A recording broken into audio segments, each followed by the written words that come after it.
Hola, buen día. Hoy vamos a hablar del dadaísmo y del surrealismo.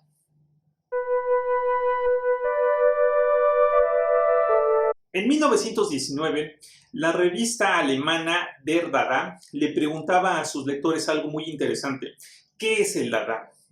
El mismo artículo propuso una respuesta posible, que bien podría ser todo o bien no significar nada. El dadaísmo fue un movimiento artístico que permeó la literatura, la música y las artes visuales y que buscó siempre lo radical en términos políticos. Sin embargo, también trató de conservar ese carácter infantil o primitivo del ser humano, y de ahí que algunas especulaciones en torno al nombre Dada surge a partir de los primeros balbuceos de un bebé. En términos históricos, este movimiento artístico surgió en 1916, cuando todavía se desarrollaba la Primera Guerra Mundial, en un café de Zúrich, Suiza, el Café Voltaire,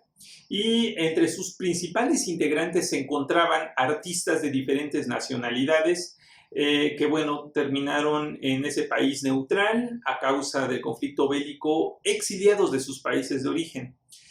Podríamos considerar que el movimiento estuvo vigente hasta 1920, cuando en París, ya después de terminada la guerra, los mismos exponentes consideran que el movimiento llegó a su cenit o bien se volvió obsoleto. En un primer momento, el escritor Hugo Ball reunió a diferentes intelectuales, diferentes perspectivas estéticas, en los que encontramos, por ejemplo, al escritor rumano Tristan Tzara, encontramos también a los artistas franceses Marcel Duchamp y Francis Picabia, y también encontramos al artista suizo Hans Sachs. Su intención primordial fue buscar la provocación, pero también fue asumir una postura crítica en torno al sistema económico, al sistema político, que para sus adentros había provocado la Gran Guerra. Dentro de este gran sistema pertenecían las instituciones culturales que por aquellos años estaban pregonando un fuerte nacionalismo. De ahí su interés por explorar otros medios artísticos, como el collage, que ya habían trabajado los cubistas, el fotomontaje, también una manera de pintar objetos y también trabajar los mismos objetos de uso cotidiano para incorporarlos como obras de arte. Este último procedimiento fue quizás el que más se conoció del dadaísmo y que a la postre será conocido como ready-made o l'objet trouvé, que en español significaría como ya hecho, ya realizado, y busca precisamente pues tomar este objeto de uso común para cambiarle completamente su significado, poniéndolo en una institución cultural como crítica, y también para que el espectador tuviese la oportunidad de contemplar el espacio cotidiano como nunca antes lo había contemplado. Más que una manifestación artística, el dadaísmo fue una postura crítica en torno al arte mismo, en torno a la estética, a la cultura, pero sobre todo a las sociedades burguesas que por aquellos años estaban, digamos, promoviendo un naciente fascismo, que es la herencia más decadente de la Primera Guerra Mundial. A la par de Zúrich en Suiza, este movimiento también se desarrolló en Alemania, en Berlín en particular, donde el artista Kurt Schwitters se reunió con los expresionistas alemanes. También tuvo lugar en Nueva York, en donde los artistas franceses Marcel Duchamp y Francis Picabia se reunieron con el fotógrafo Man Ray. Y finalmente, los anteriormente mencionados coincidieron en París junto con el escritor André Breton y el artista de origen alemán Max Ernst.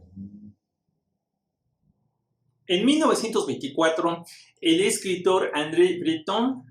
definió en su primer manifiesto surrealista qué es el surrealismo o qué se entiende por surrealismo, aludiendo que es una actividad automática, pura y psíquica que buscaba de alguna manera dormir la razón para que la mente hablara sin ataduras a través de cualquier medio.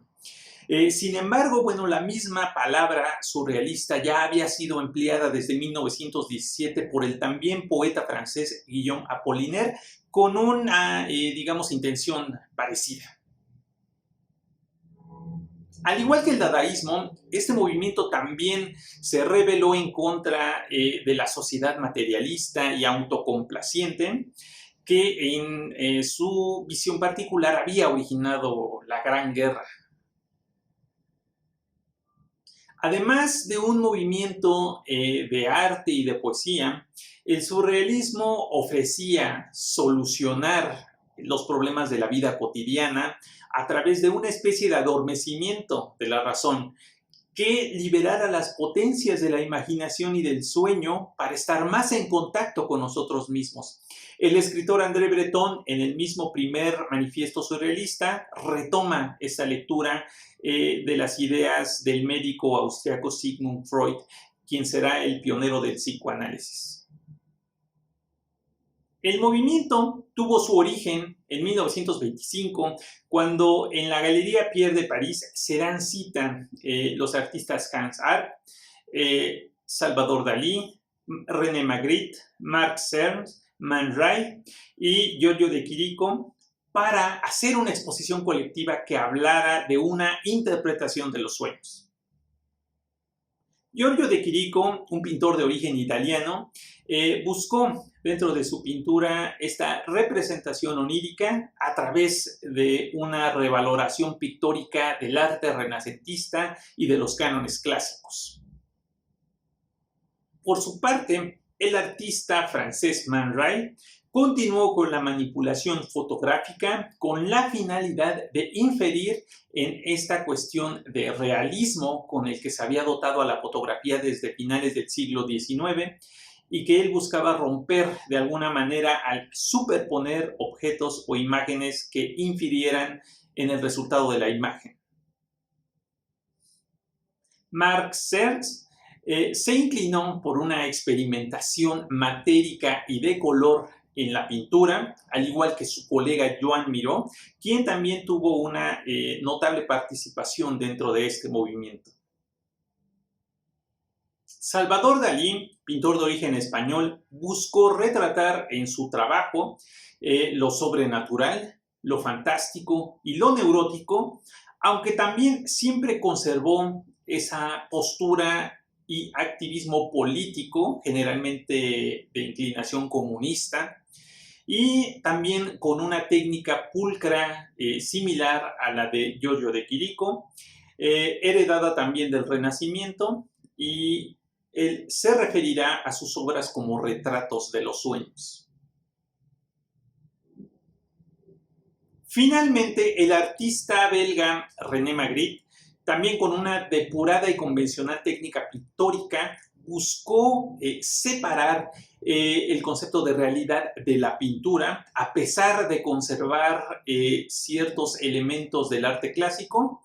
pero él consideraba que a través de ilusiones ópticas iba a romper con este paradigma y también trajo del Quattrocento italiano la técnica conocida como trompe-l'œil o trampantojo en español, que no es otra cosa que la simulación de espacios físicos a través de la pintura.